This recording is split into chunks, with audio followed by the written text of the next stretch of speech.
Hello दोस्तों, मेरा नाम निक्की है और मैं शादीशुदा महिला हूँ। हम एक छोटे से गांव में रहते थे।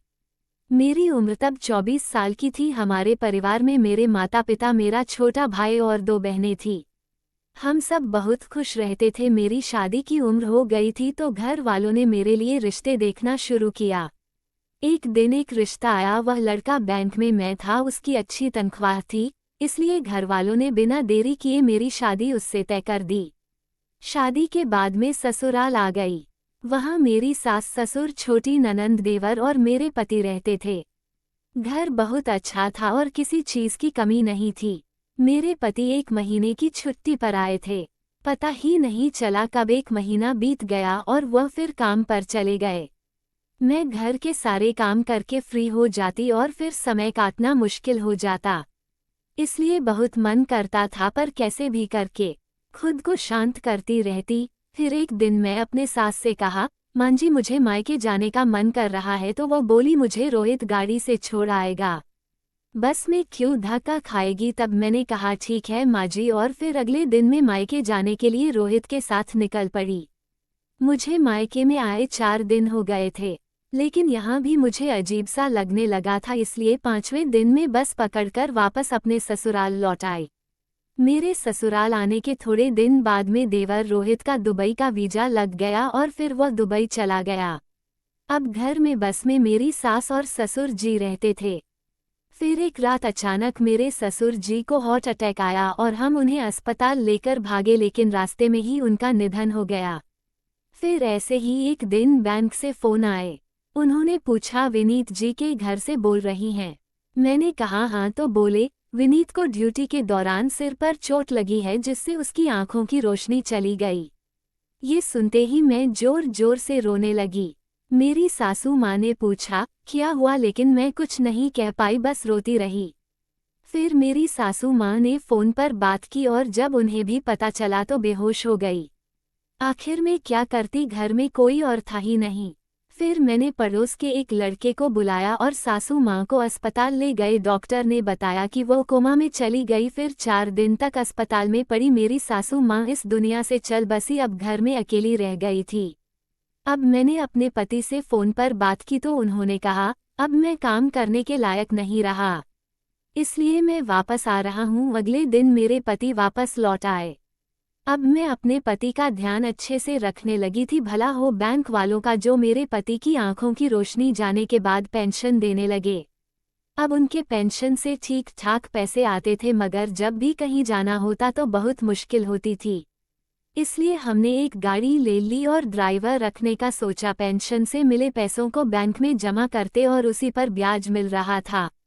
हमारा ड्राइवर देखने में बहुत सुंदर और होशियार, लंबा और खूब जवान था। अब जब भी कहीं जाना होता बस उसे फोन कर देते और वह फट से आ जाता। एक दिन हमें मायके जाना था। मैंने ड्राइवर को फोन किया और वह आ गया। हम गाड़ी में बैठे और निकल पड़े। ड्राइवर बीच बीच में गाड़ी के आईने से मुझे देखता रहता, पर मेरा ध्यान उस पर नहीं था।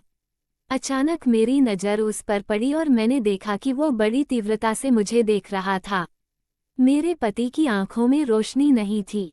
इलाज के बाद वह चश्मा लगाए थे तो उन्हें कुछ खास दिखाई नहीं देता था। रास्ते भर ड्राइवर ने मुझे तरह तरह के इशारे करता रहा। शायद मुझे हासिल करना चाहता था, लेकिन ये सब देख मैं भी धीरे धीरे उसकी ओर आकर्षित हो रही थी। मायके पहुंचकर जब सबका आशीर्वाद ले लिया तो मैंने ड्राइवर को चाय और पानी के लिए गाड़ी के पास गई। तब उसने चाय लेते वक्त मेरे हाथ पर अपना हाथ फेर दिया। तब मुझे एक अजीब सी फीलिंग हुई। फिर कुछ देर रुककर हम घर वापस निकल पड़े। रास्ते में वह फिर से मुझे इशारे कर रहा था। घर पहुंचकर मैंने अपने पति को कमरे में छोड़ा और बाहर ड्राइवर के पास गई। फिर मैंने उसे कहा, अगर तू यही करना चाहता है तो रुक जा, क्योंकि कल हमें पेंशन लेने जाना है। तब उसने कहा ठीक है मैडम। तो मैंने उससे कहा, हमारे घर में 4 कमरे खाली पड़े हैं, तू जिसमें चाहे उसमें आराम कर सकता है।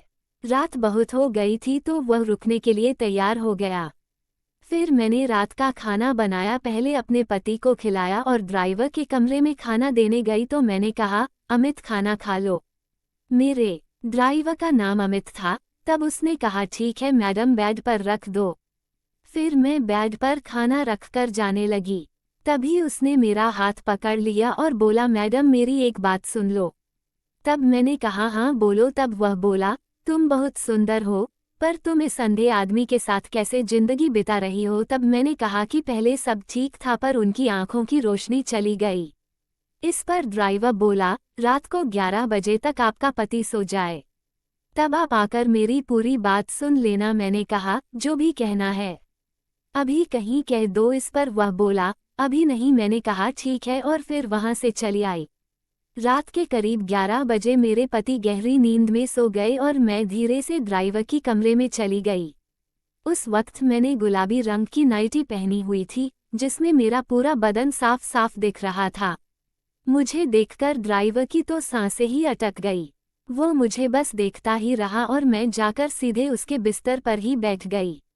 फिर हड़बड़ाते हुए उसने मेरा हाथ पकड़ा और कहा कि तुम बहुत सुंदर लग रही हो।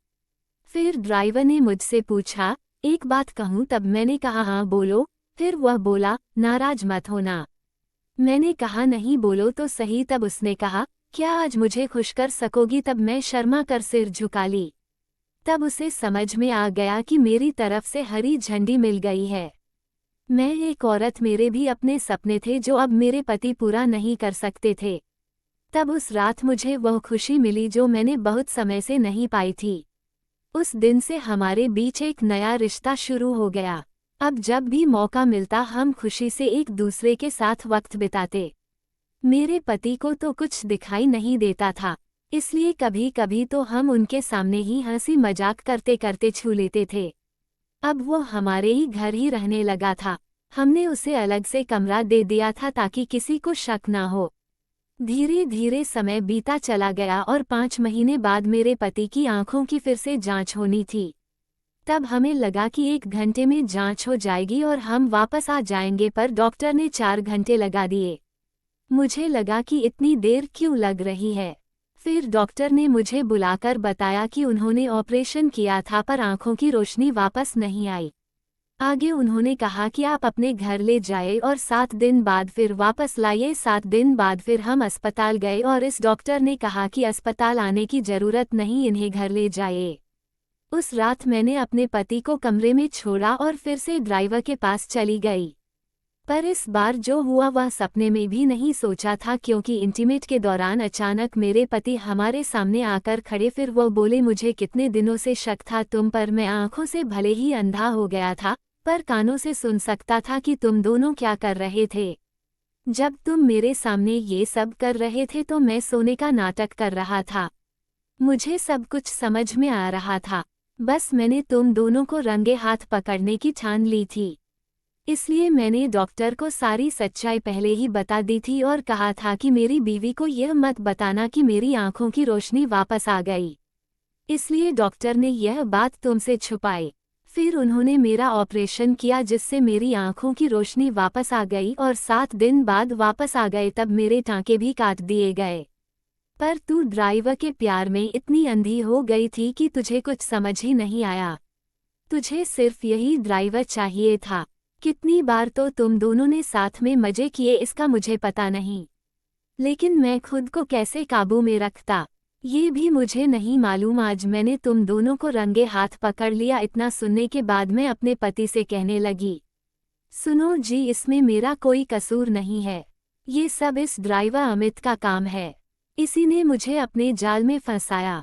तभी ड्राइवर बोला, तुम ये क्या कह रही हो? इसमें तुम्हारी भी मर्जी थी, तभी तो तुमने मुझे अपने पास बुलाया। मैंने तुम्हें जबरदस्ती अपने जाल में नहीं फंसाया।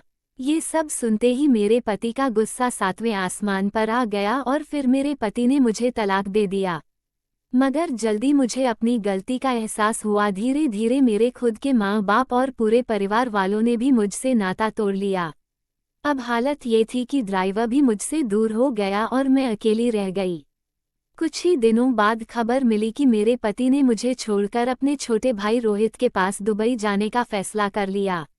वहीं जाकर उन्होंने नई जिंदगी शुरू करने का सोचा। जाते जाते बस इतना ही कहा, तूने जिसको चाहा उसे पा लिया। अब मैं अपनी जिंदगी नए सिरे से शुरू करने जा रहा हूँ। फिर दुबई जाने के बाद मेरा देवर रोहित एक दिन मुझसे फ़ोन पर बात करने लगा। उसकी आवाज में साफ नाराजगी थी। उसने कहा, दुबई आकर भाई ने एक नई शुरुआत की है और वह शादी कर रहे हैं जो खूबसूरती में तुझसे कहीं ज्यादा है, और वह भाई से सच्चा प्यार भी करती है। मुझे एहसास हुआ कि मैंने अपने लालच में किस तरह सब कुछ गंवा दिया। मैंने वह सच्ची खुशी जो मेरे पति के साथ थी। मेरी गलतियों की वजह से मैं अब अकेली और मेरे पति और अपने नई पत्नी के साथ खुशहाल जिंदगी बिता रहे थे। आज मैं खाली घर में अकेली बैठी हूँ। सोचती हूँ कि कैसे मेरे लालच ने मुझे एक अच्छे इंसान से दूर कर दिया। मैंने अपना परिवार, इज्जत और वह प्यार सब खो दिया, और अब यहाँ मेरे पास पछताने के सिवा कुछ नहीं है। कभी भी अपने सच्चे साथी का दिल ना दुखाओ। दुनिया में पैसा, खूबसूरती और एक चाह हमेशा रहती है, मगर सच्चा प्यार, वफादारी जीवन में बहुत मुश्किल से मिलते हैं। तो दोस्तों, यही थी हमारी आज की कहानी। धन्यवाद। जय हिंद, जय भारत।